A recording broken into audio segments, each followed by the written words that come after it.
Hey there, welcome back to Pause Mode, where we take a pause from all things PlayStations and variants and dive into my other fanboy systems. Today we return once again to the Turbo-Grafx and the Turbo Duo with one of the system's earliest U-Card releases, Vigilante. A simple side-scrolling beat-em-up in the same visual and gameplay style as its real-life predecessor, Kung Fu Master, or as any 40-year-old would call it, Kung Fu. While the original took place in a pagoda with a martial arts master, Vigilante is located in the mean streets of New York City.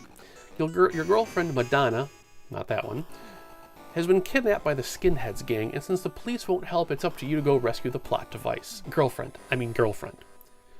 The game's action takes place across 5 stages: the streets of New York City, a junkyard, the Brooklyn Bridge, downtown, and then the boss hideout, conveniently located at the top of an unfinished building.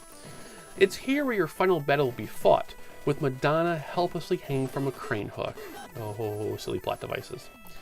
Your nameless hero has about 8 moves spread across the D-pad and 2 action buttons.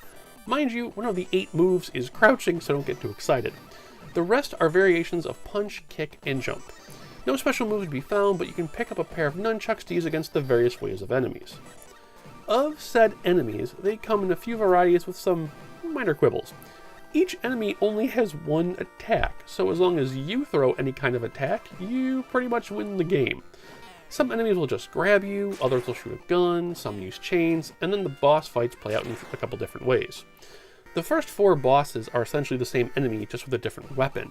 The first boss just stands there getting his ass kicked with his bare-handed style, the twins jump around, one uses a mace, and the number 2 of the group tosses dynamite. The final big bad boss uses fisticuffs and the most annoying grab in the history of gaming to take you down.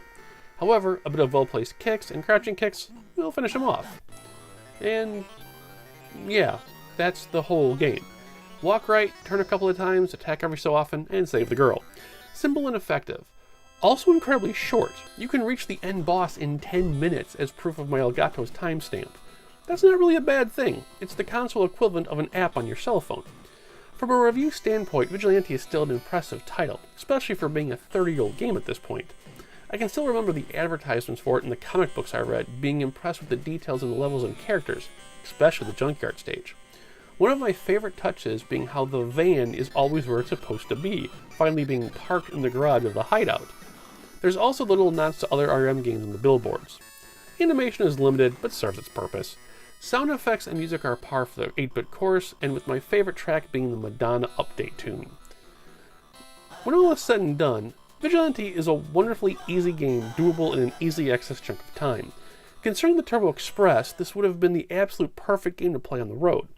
If you're looking to pick up a copy, the game's average price is about $25 to $35 based on its condition and if it has its outer cardboard box or not. Alright guys, that does it for this week. I will see you 2 weeks with more PlayStation goodness. I'll also be adding a whole lot of demo discs to the site, so keep your eyes on the pages of GameRave.com, with a hyphen. As always, comment below, check out the hijinks over our Patreon page, and I will see you in 2 weeks. Have a great one. Take care.